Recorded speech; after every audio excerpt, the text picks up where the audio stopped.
Let's build an automatically updating dashboard in Excel, where all you have to do is add a file to a specific folder on your computer, and Excel will see that file, import it, add it to its existing data, transform it however you need it to be transformed, adding columns, removing columns, formulas, whatever you need done to it, then updating pivot tables, charts, graphs, everything. So your dashboard will be automatically refreshed. It's a really cool thing you can do. Let me show you how to make it. Come on. This is the dashboard that we are going to automatically update. It allows us to go through sales for specific stores and filter on manufacturer, when the sales happened, see the top 5 items that were sold, the sales by day of week, and how it breaks down by the store. And we want this dashboard to update automatically when we add data for new stores. So notice right now we have Green Mall and Greenville. And I would like to add Atlantis and Springfield. So we can drag it into that directory, then reopen Excel. And look at that, Atlantis and Springfield are there. And all associated data has populated for the charts, the graphs, and everything that is behind this. And you could make this a lot more complex. This is just a tiny dashboard to show you how everything works and how to connect everything. But all I had to do was to take those files and put them in the store sales directory. That's it. And all of the data for all of these files is now compiled into this Excel workbook, sliced and diced and presented for us. Now let me go over the steps required to get this to work. It is not that difficult, I promise, but it is a few steps. And the very first thing that we have to pay attention to is how it is set up here on our computer. Make a new directory for the files you would like to ingest into Excel. Only put these files here. We are going to select this directory in a moment and pull in everything from it. Notice these are CSV files. You can have different types of files, but the most important thing is that the structure of each file is the same. Here is what the raw, unformatted version of this file looks like, comma separated columns of data. So every single one of these files follows the same format with the same columns. And you can get this file exported from a million different places. Accounting software, marketing software, every type of software can export you a nice, lovely CSV file. Once you have those files and your directory, it is time to go back to Excel. And we are going to start in a fresh workbook.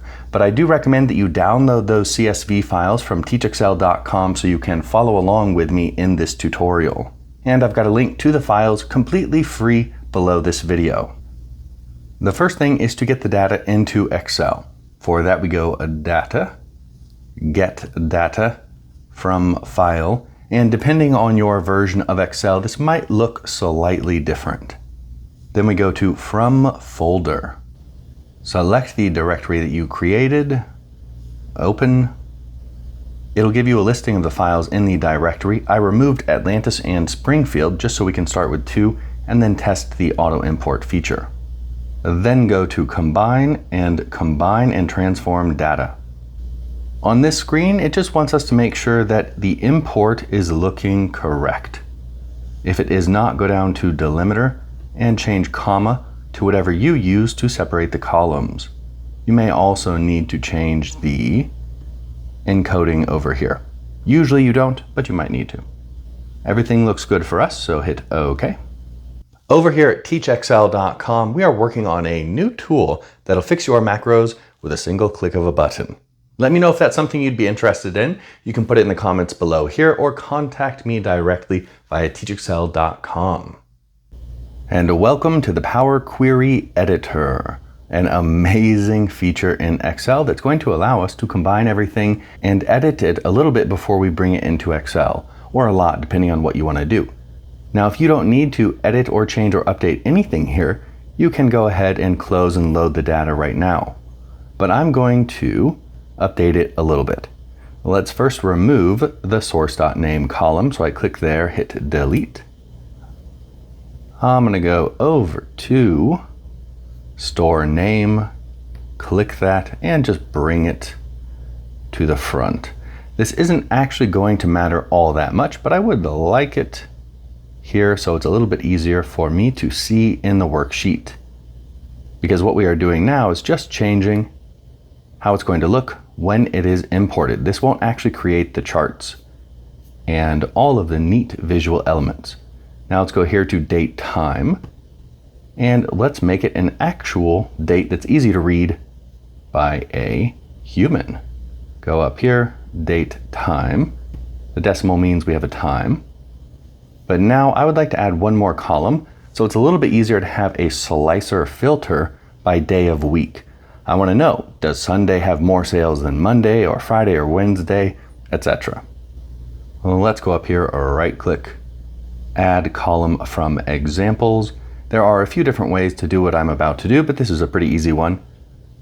Then we can go in here and double click, and it's got some preset options. I would like day of week name from date time. Okay. And there we go. Now every time the data is imported, we will have this new column added with the day of the week right next to the date. We don't have to do it ourselves. And you can actually do a lot of really cool, really neat automations with Power Query Editor. We're not going to cover pretty much any more today, but I highly recommend you play around with it. Now we can close and load. I'm going to close the queries and connections window for now. We will be back there a little bit later.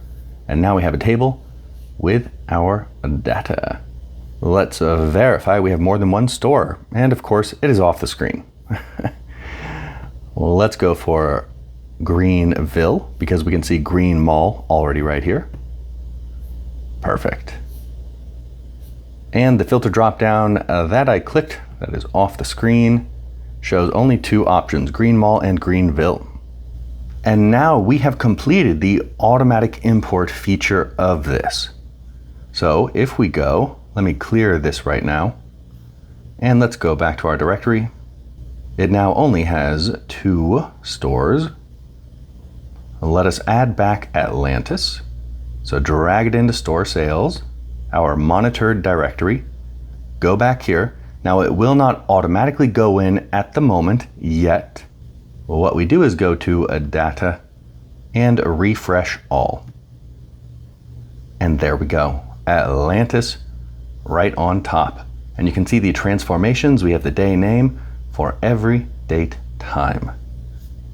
But at this point, we've hardly done more than a copy paste. And it was quite a bit of effort to get there. So what we're going to do next is to build the rest of the system so that we can have a nice interactive visual dashboard that will actually give us some useful insights. And once we have the full system set up, I will show you how to make it so that when you open Excel, every time that you open it, it automatically checks if any new data has been input there and will update everything for you. But regardless, you can always go here and hit refresh all.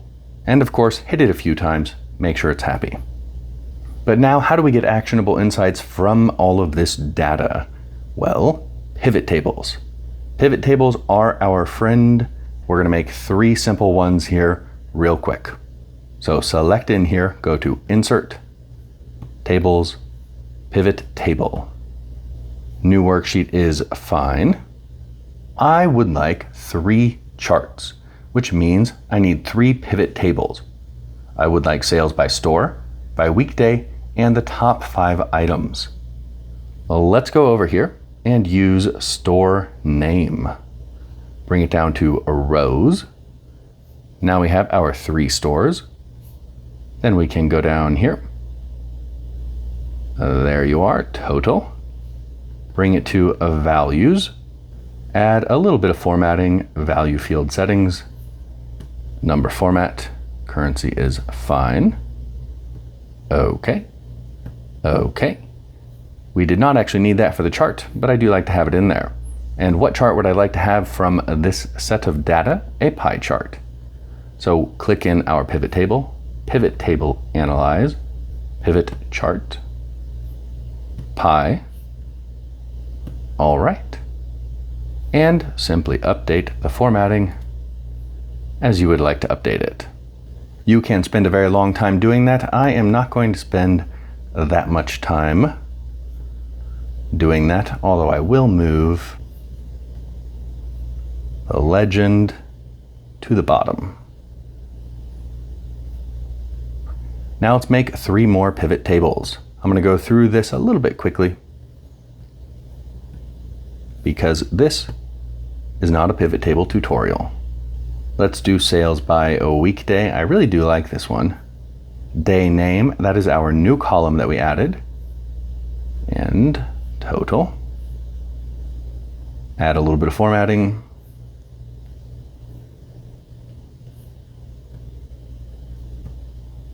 Let's do a bar chart for this one.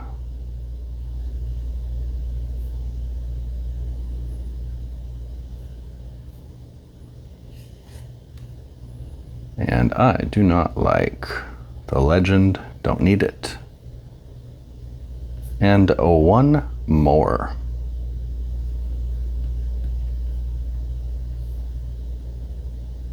Here we want the top 5 items that were sold.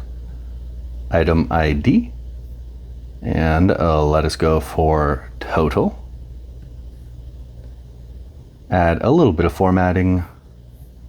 And then we need to do one more thing after that for this one. It is quite interesting. So now we have all of the things that were sold. And of course you could add a new column to make these friendly part names or item names, but we did not do that for this tutorial. So what we want here is just the top 5, down to value filters, and then top 10.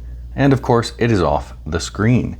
But you can click any one of these options to get to the same window.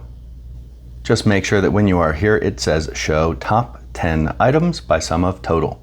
And we are going to change 10 to 5. Okay, there we go. Now let's turn it into a nice little chart. Pivot table analyze, pivot chart. How about a bar chart for this one? Okay, and there we go. We are on our way to making a nice dashboard and remove these ugly things. The next step is add a new worksheet. Let's call it dashboard, put it at the front, and take our charts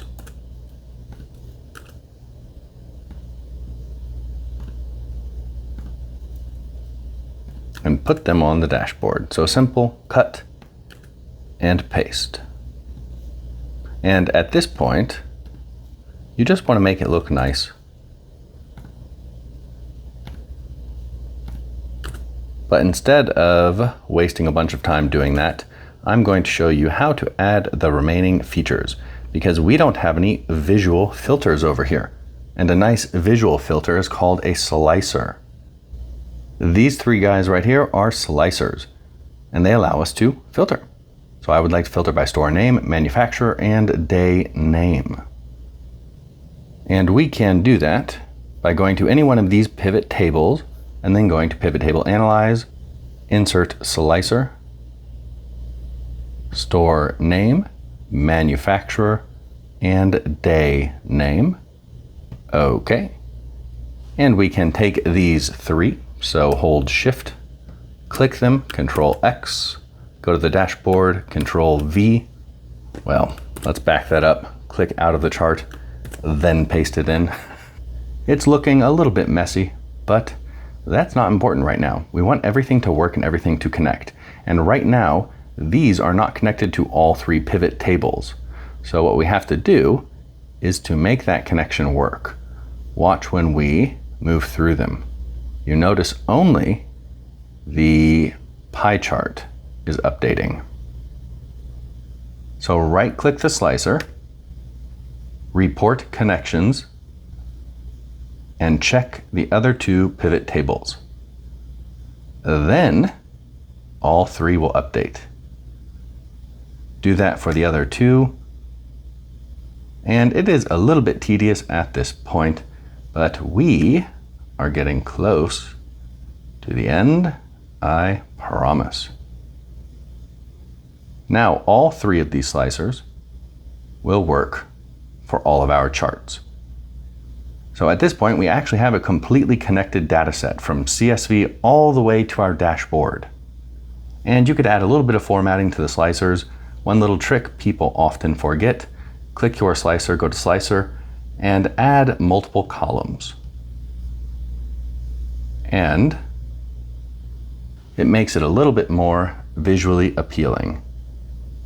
Now, it will take an annoying amount of time if I do this in front of you, but we can rearrange this to look like this right now. All we did up here is to color the cells, so background color. Let me bring back the grid lines and the formula bar and the headings. So that's a nice way to make it look a little bit more professional. And this is just regular text, dashboard. And if you want to line up all of your slicers, click one, go to slicer, and then go to align, which is right here, and switch between snap to grid and snap to shape. That will make it so that these will size according to the rows over here or the shapes around them, which allows you to get them the same height and width very, very easily. Then once you turn off the grid lines, it's going to look pretty nice. But now back here, we have one final thing to do. Make it so that it will automatically update every time that we open the file. And we have two things to do. Go to any one of your pivot tables, right click, pivot table options, data tab, refresh data when opening the file. Okay. And it should have updated that for every one of them. So if we go to the next one and right click, you will see it's already updated. So we only have to do that once. Then it's time to make this automatically update. And we don't have to be on this worksheet to do it. We just have to go to Data and then Queries and Connections. You will see a bunch of items over here, but what we want is to go to the bottom one where it says how many rows are loaded. Then right click, and of course it is off the screen. Go all the way to the bottom where it says Properties. This is the Query Properties window. And you want to hit Refresh Data when opening the file, but turn off Enable Background Refresh. Since we have pivot tables, we need to turn that off so that everything will sync up, because we need this to fetch new data, and then we need the pivot tables themselves to update and fetch this data. Hit OK, and we're good to go. Well, what'd you think? Let me know in the comments below. And if you have any tips or tricks related to this video, I would love to hear it, and I'm sure so would everybody else. One of the fun things about Excel is there's about a million different ways to do everything. And if you made it this far in the video, thank you so much for watching. I really, really do appreciate you. And if you haven't already subscribed, please think about subscribing and hit that bell icon so you can get notified of our new video releases. Please do give us a like, a thumbs up, a hype, yeah, a hype, and share it with anyone you think might find it useful. Those things help us grow, and that's why I ask for them. Thank you so much for watching. Have a great day, a great week. See you next time. Cheers.